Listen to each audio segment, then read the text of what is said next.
Mi grupo le ha tocado exponer dentro de la filosofía antigua. Vamos a hablar sobre Aristóteles. ¿Sí? Vamos a hacer una pequeña reseña y tratando los temas así con un poco de pinceladas porque el tema es bien amplio, ¿no? Sabemos que es así. Entonces, la primera parte vamos a tratar de enfocarnos en una breve historia y de ahí en la segunda parte ya sus puntos más centrales, ¿no? Bien, hablar de Aristóteles es hablar del maestro de Alejandro Magno, ¿no? Por encargo del rey Filipo, rey de Macedonia. Sabemos que también pues, Aristóteles es de ese lugar, de esa región de Macedonia. Entonces, cuando ya pues, Aristóteles decide formar su escuela llamada Liceo, a raíz de que a la muerte de su maestro Platón, él decide formar pues, su propia postura, ¿no? Sin faltarle respeto a su maestro Platón, había un comentario, ¿no? Conocido, ¿no? Que decía que yo soy amigo de Platón, pero más amigo soy de la verdad, ¿no? Y bueno, como vemos ahí en la imagen, vemos a Platón señalando el cielo, ¿no? El mundo de las ideas, ¿no? Pero aquí Aristóteles con la palma hacia abajo le indica pues que su postura es lo natural, ¿no? Donde estamos nosotros en la tierra, ¿no? Y que de ahí venía pues la esencia de las cosas, ¿no? Y si nos remontamos al grupo que expuso anteriormente, el primer grupo hablaba pues de la época mitológica, ¿no? Donde pues los antiguos filósofos nos hablaban que ellos al explicar algún fenómeno en la naturaleza, como por ejemplo cuando llueve o por qué truena, ellos recurrían a los seres mitológicos, ¿no? Seguramente pues los dioses están enfurecidos, ¿no? Después pasamos a una época donde comienza a darse ya unas explicaciones más naturalistas de estos fenómenos, ¿no? Y llegamos, por ejemplo, a los presocráticos, ¿no? Por ejemplo, ahí tenemos a Tales de Mileto, que hoy en día se considera a Tales de Mileto como el iniciador de la ciencia, ¿no? De la ciencia empírica. Sí, al poder dar a conocer el primer eclipse solar, ¿no? Lo calculó y con fecha exacta. Entonces ya pasamos pues cómo entran las matemáticas también en ese proceso, ¿no? de la ciencia. Luego ya vienen los clásicos, como por ejemplo Sócrates. El grupo anterior habló de Sócrates, ¿no? Y donde Sócrates planteaba pues que se puede llevar al conocimiento sabiendo la verdad. Y es ahí donde también lo critica Aristóteles a Sócrates, ¿no? Al maestro de su maestro, diciendo que no simplemente es conocer la verdad, conocer la sabiduría para saber la verdad, sino que hay que ponerla en el plano de los hechos, ¿no? De los hechos cotidianos, ¿no? O sea, no solamente sabiendo la verdad se va a obrar bien, es lo que planteaba Aristóteles. Y a su maestro Platón, pues como la cultura lo dice, él trata de explicar los fenómenos de los seres a raíz del cambio, ¿no? Que más adelante lo vamos a mencionar, ¿no? Es algo innovador que plantea Aristóteles, que tiene una duración por más de 1000 años, ¿no? Lo que él plantea, ¿no? El cambio del ente, ¿no? A través del movimiento, ¿sí? Bien, ahora quería mencionarles por qué, por qué en el libro que sigue a continuación de metafísica, ¿por qué, de qué nos habla la metafísica? ¿No? Algunos pensarán de repente la metafísica es algo oculto, misterioso, esotérico, tal vez se puede plantear. Pero recordemos, y yo les pido a todos mis compañeros que hagamos un análisis y nos retrocedamos a esa época. O sea, no juzguemos con el pensamiento, con los ojos contemporáneos, sino retrocedamos a ese contexto histórico y pensemos cómo ellos analizaban los hechos, ¿no? Entonces, Aristóteles es un naturalista, él explica los fenómenos a través del movimiento y de ahí comienza a filosofar. Y es más, como dato curioso, él nunca puso a su obra metafísica, nunca le puso él metafísica, ¿no? Para él, la metafísica es simplemente el filosofar de los mismos cambios que hay en la naturaleza, que él observa.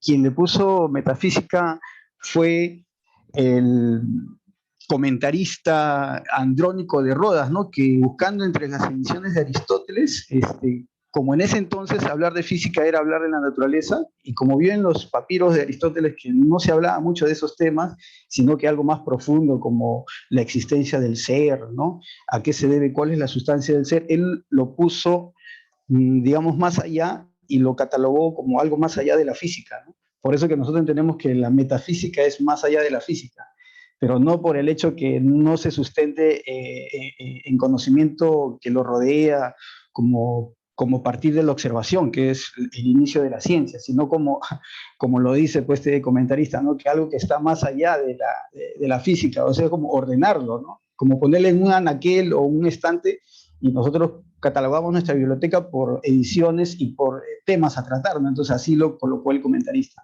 y quedó pues como metafísica. ¿Sí? Pero la metafísica en sí no está hablando de qué, de las causas primeras, de los principios originarios, ¿no? De cómo se originan las cosas. De eso trata la metafísica, de cómo se originan las cosas. Es como un niño, por ejemplo, yo tengo 2 hijos, y ellos están en la edad de 4 y 6 años, y ellos preguntan, papá, ¿y por qué el universo? ¿Quién creó el universo? Uno trata de explicarle, le das un sustento y luego te dice, ¿y por qué? Le das el sustento y nuevamente, ¿y por qué? ¿Y quién es Dios? ¿Y por qué? ¿No? Entonces ahí el niño está filosofando, está tratando, ¿no?, conceptos metafísicos, ¿no? Al hacerse esa pregunta, esos cuestionamientos de por qué y por qué y por qué, está haciendo metafísica, ¿sí? Aristóteles nos habla en este proceso del movimiento, del cambio, trata de sustentar su tesis a través de las 4 causas, ¿no? Él nos habla que en el mundo existe una causa material, una causa formal, una causa eficiente y una causa final. Esto es algo revolucionario porque los presocráticos, por ejemplo, sustentaban en base a 2 causas, ¿no? Por ejemplo, la materia, el agua, o el arjé, el fuego. Si ustedes ven en la pintura que les mostré al inicio, Platón está vestido de azul, que es el aire, ¿no? Y rojo, el fuego, ¿no? Pero ¿cómo lo pintan a Aristóteles? Café, el color de la tierra, ¿no? Entonces vemos que ahí también hay una fuerte, digamos, cambio, ¿no? Trata de explicar las causas, algo innovador, ¿no? Como la causa final, por ejemplo. Cuando hablamos de la causa material, yo quisiera que ustedes, compañeros, imagínense a un carpintero o un ebanista, ¿no? Que hace hermosas obras, ¿no? Con su cincel, su escofina, ¿no? Y su martillo, ¿no? Pero ¿qué necesita para hacer esas hermosas puertas, esas hermosas esculturas, ¿no? Detallado en madera, o esos retablos, o esa silla, esa mesa de cedro? Obviamente primero necesita una causa material, que es en sí la misma materia, ¿no? La madera en este caso, ¿no? A eso llamamos una causa material. Luego la causa formal sería la idea de darle esa forma, ¿sí? Entonces ahí va explicando Aristóteles las causas en sí mismas del ente, del ser. O sea, todo ser está compuesto de materia y forma. ¿Y esa forma quién le da? El intelecto, ¿no? O sea, el pensamiento. Primero el carpintero está pensando en una forma, ¿no? De esa puerta, de esa madera, de esa escultura, ¿no? Para luego utilizar la materia, que es la madera, y darle esa idea que él tenía, ¿no? Por eso es que, por ejemplo, Aristóteles, en estos 2 puntos de partida, él difiere de su maestro Platón, que decía que en el mundo de las ideas, o en la región de las ideas, está pues el ente, ¿no? O sea, ahí primero empieza, en el mundo de las ideas, y es ahí donde de ahí parte lo demás. Pero Platón decía, no, no, un momentito, está acá en este árbol y en la idea del ser humano donde empieza a darse forma del ente. No puede estar en un mundo aparte de las ideas, ¿no? Entonces ahí entra en contraposición con su maestro, ¿no? Entonces se dice que un buen maestro no es que sigue tal cual las enseñanzas de su maestro, ¿no? También lo contradice o trata de mejorar, ¿no? Su postura.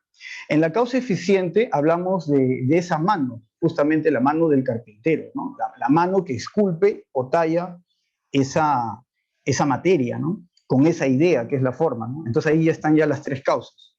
¿Y cuál sería la causa final? Si bien es cierto, las 3 primeras causas se remontan a otros pensadores que lo antecedieron a Aristóteles, pero en la causa final es algo innovador que también nos habla Aristóteles, como por ejemplo como por ejemplo el por qué se ha hecho esa escultura. Entonces, hablar de causa final es hablar del por qué se ha hecho esa cosa, ese objeto. Entonces, la causa final de la escultura sería, pues, simplemente para colocarlo en un altar, para colocarlo en la casa, para que dé seguridad a la puerta, o para estar aquí sentado, ¿no? Y darme este servicio de estar aquí en una mesa de madera, ¿no? Entonces, la causa final no es más que la finalidad del ente o de la cosa por el cual se ha hecho, ¿no? La finalidad que ocupa, ¿no? Y de repente filosofando más allá con los escritos de Aristóteles, ¿cuál sería la causa final del hombre, el ser humano? Bueno, podría decirse que es la felicidad, ¿no? El fin o la finalidad última sería que todo hombre, todo ser humano quiere ser feliz en la vida. Bien, ahí está pues, el ejemplo de la causa material, ¿no? Acá en este caso no es una madera, es un tronco de árbol, que después viene el arquitecto o el diseñador que le va a dar la forma, ¿no? En un papel. Es como en la uni, ¿no? Hay a veces entre los profesionales de la uni se dicen, ¿no? Unos a otros, ¿no? En la escuela de arquitectos, ¿no? Ellos diseñan, todo está en hoja y papel. Y los ingenieros civiles le dicen, nosotros somos los que hacemos realidad los sueños de los arquitectos, ¿no? ¿Por qué dicen así los ingenieros civiles en contraposición a los arquitectos? Porque los arquitectos todo lo dejan en plano, pues, ¿no? ¿Y quién lo vuelve realidad? Claro, los ingenieros civiles, ¿no es así? Ahí está, materia y forma, ¿ven? Materia y forma confluyendo. Y la causa eficiente sería pues esa mano, ¿no? Como vemos, está golpeando, está esculpiendo la materia, ¿no? Esa sería la causa eficiente, como diría Aristóteles. Y la causa final, vemos ahí ese hermoso tallado, ¿no? Escultura en madera, ¿no? Es simplemente para, la finalidad es darnos esa emoción, ¿no? Eh, dar una expresión a nuestros sentidos, ¿no? Un regocijo, no sé, estimular nuestros sentidos. Esa sería la causa final. Entonces, ¿qué la metafísica, qué cosa es? Es el estudio de las causas y los principios últimos de la realidad, ¿sí? Y dos sería el estudio del ente en cuanto ente y todo lo que corresponde, ¿sí?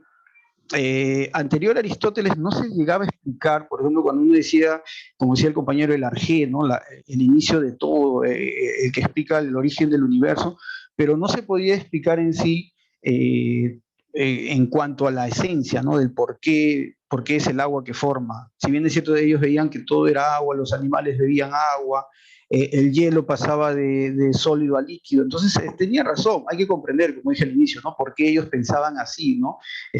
Tal vez uno lo ve muy simple, pero para aquel entonces eran pensamientos lógicos, ¿no? Muy deductivos, empíricamente hablando, ¿no? Entonces, pero Aristóteles va más allá, ¿no? Con este planteamiento de las cuatro causas, ¿no? El problema de la metafísica, ¿qué hace que una cosa sea lo que es? En este caso estaríamos hablando de la sustancia, ¿no? Pero no sustancia como hoy en día lo podemos plantear, como a veces estamos llevando, por ejemplo, acá en ingeniería estamos llevando los cursos de química 1, ¿no? Y hablamos de la composición de los elementos químicos y sabemos pues que todo en la naturaleza está compuesto por el famoso CHON, ¿no? Carbono, hidrógeno, oxígeno y nitrógeno, ¿no? Pero ya para esa época los antiguos ya nos hablaban pues de que la sustancia, mal entendida como elementos químicos, está compuesta, lo que da en sí mismo la característica del ser. O sea, no es esa química, sino es, por ejemplo, ¿no? Para que me entiendan, un martillo en su esencia, ¿por qué es martillo? Porque sirve para, ¿no? Con un mango y una cabeza y sirve para golpear el clavo en la pared cuando quieres poner un cuadro. Esa es la esencia del martillo, la capacidad de martillar. Si el martillo pierde la cabeza, ¿no? Se raja por mal material que tenga, mala calidad, y se quiebra, deja de ser martillo, pierde su esencia. Ya no es martillo. Entonces de eso nos habla Aristóteles para explicar la causa de los entes, ¿no? Su esencia. ¿Qué hace que una cosa sea lo que es? Yo puedo juntar el chon, el carbono, hidrógeno, oxígeno, nitrógeno, ni siquiera le meto calcio para formar los huesos, ¿no? Agarro la materia, pero ¿podré formar un hombre? ¿Podré formarlo? Entonces, de eso trata la metafísica, ¿no? Tratar de explicarnos qué es lo que hace a las cosas que sean como son, ¿no? Y Aristóteles nos habla, pues, la sustancia, ¿no? Entonces, ahí surge el planteamiento de que para explicar el ser existen muchas maneras, muchas formas, ¿no? Y ahí hablamos del concepto de polisemia, ¿no? La polisemia del ser, el ser se dice de muchas maneras, ¿sí? Materia y forma, acto y potencia, ¿no? Ustedes imagínense, para hablar de una cosa, por ejemplo, un tren que para que se mueva, ¿no? Tiene que estar constituido, ¿no? Digamos, de una materia, fierro, por ejemplo, ¿no? Y igualmente los rieles, el camino por donde va, ¿no? Entonces, ese acto terminado es la forma que ya tiene el tren. Pero en este caso la materia, que es la potencia, se unen para formar la cosa, ¿correcto? Entonces, puedes hablar de cosa o de ente de varias formas, ¿no? Es materia y es forma, es acto y es potencia. Por ejemplo, acá vemos un barco de color blanco, ¿no? Pintado, no sé, de naranja, pero si lo cambiamos a una bandera pintada de los colores de nuestro Perú, blanco, rojo, blanco, ¿no? ¿Cambiará la esencia del barco? No, es una característica de añadiduría, ¿no? La esencia del barco sigue siendo barco, así yo lo pinte, y mientras el barco siga funcionando y siga avanzando y no se hunda en el mar, seguirá siendo barco. Esa es su sustancia. Pero también sabemos que el barco puede ser incendiado, quemado, ¿no? Y hay un cambio ahí, ¿no? Obviamente, al ser Aristóteles naturalista, sabía de que todo en la naturaleza está en movimiento, ¿no? Y hay un cambio. Cuando hay movimiento, hay un cambio, ¿sí? La materia cambia. Entonces, ese cambio sustancial, si es que el barco se destruye, dejaría de ser lo que es. O sea, el ser dejaría de ser. Ya no es barco, ¿no? Así, ¿no? Y ya está destruido prácticamente, ¿no? Está incendiado, ya no sirve, ya está prácticamente el ser deja de ser ser, ya es el no ser. Otro ejemplo para que se entienda, a ver, tenemos acá al árbol, ¿no? Y el árbol, obviamente, que está en movimiento, así nosotros no veamos, ¿no? Obviamente los árboles, uno puede decir, los seres vegetales no se mueven, pero así nosotros no apreciemos su movimiento, el árbol pues está en un proceso de envejecimiento, ¿no? Pero también está sujeto a modificación por la causa eficiente, como hemos visto en las diapositivas anteriores, ¿no? La causa eficiente puede venir el hombre con su hacha y ¡suah! Lo tumba.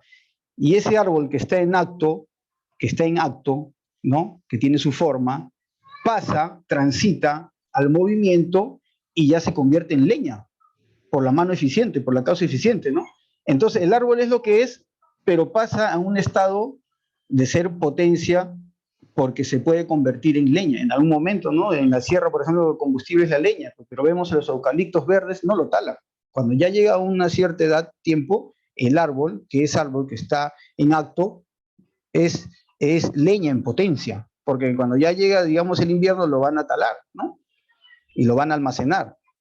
Entonces ya pasó, digamos, el árbol de acto a potencia a convertirse en leña, ¿sí? Entonces, ahí está el cambio, lo que decía Aristóteles, el proceso de movimiento que a veces no percibimos, pero que ahí está, ¿no? Pasar del acto a la potencia, de ser árbol a ser leña, ¿sí? Ahora, ¿qué Aristóteles mayor sustento da a esta teoría, a esta explicación? A través de lo que no puede llegar al ser. Si hablamos de árbol y hablamos de leña, ambos comparten la misma materia, ¿sí? La causa material. Pero en sí, la privación, que es un nuevo concepto que enmarca Aristóteles, el árbol lo que no puede llegar a ser es piedra, o diamante, o oro, no puede ser. Entonces también explicar al ente, explicar al ser, es también explicar a través de su privación, lo que no puede llegar a ser, ¿sí? Lo que le decía, ¿no? El ser, en cuanto a ser, es acto puro, es ser. Así pensaban los antiguos también, ¿no? Los místicos, ¿no? Vean otra cosa, ¿no? Solamente se puede indicar al ser como algo absoluto, no había cuatro explicaciones, como las cuatro causas del ser, no, solamente era, ¿el ser es en absoluto o no es? La privación, nada más. Acto puro de ser o no es, nada más. Así se explicaba antiguamente, ¿no? Por eso es que Aristóteles perdura en el tiempo, ¿no? Hasta la época de la Edad Media, ¿no? Donde tiene mayor preponderancia, ¿no? A partir del siglo XIII, ¿no? Se toma mayor en cuenta su planteamiento, ¿no? Pero inclusive a Aristóteles no se le consideraba todavía, ¿no? Hasta después de 1000 años. Entonces, lo que explica es la potencia. Ese es el paso del cambio. Algo que aún no es, pero puede llegar a ser. A ver, compañeros, para que se entienda, un último ejemplo. Piensen en un niño, ahorita mirando a los niños, tienen 4 o 6 años, pero en sí ese niño está en acto puro por ser niño, es acto puro, pero también está en potencia porque va a llegar a ser un adulto, ¿correcto? Entonces, el paso es el cambio del ser acto puro como niño a ser potencia adulto, ¿sí? Eso quiero que se entienda, ese es el cambio. Eso es lo que Aristóteles llama el cambio, ¿no? El niño en acto ya es un niño, pero de adulto, que puede llegar a ser adulto, ¿no? Bajo las condiciones ideales, ya sería un adulto en potencia, ¿no? Pero lo que nunca va a llegar a ser un niño, ya sería la privación del ser, es que sea un unicornio, así como hablan la mitología, ¿no? Griega, ¿no? Que ese niño en potencia sea un unicornio. Eso jamás puede llegar a serlo, ¿correcto?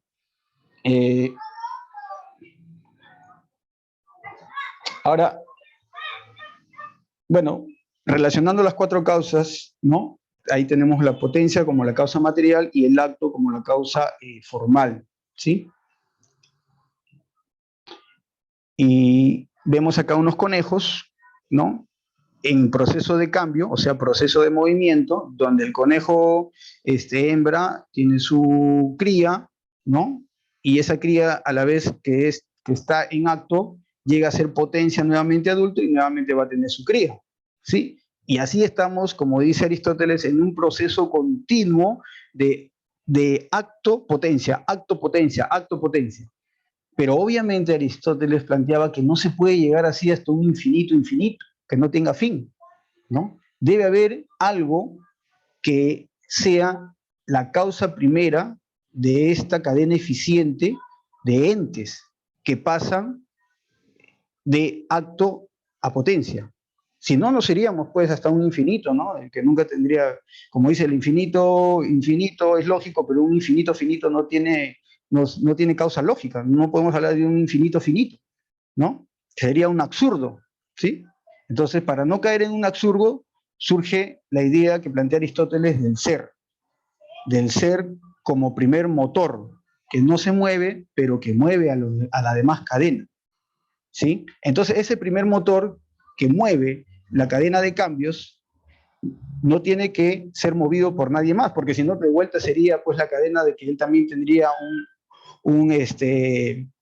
tendría que también tener un acto, alguien que lo mueva a él. Entonces, este primer motor que mueve sin ser movido es acto puro y eterno, ¿no? Sin potencia ni materia, sería la causa final, ¿sí? Y eso es Dios para Aristóteles, ¿sí?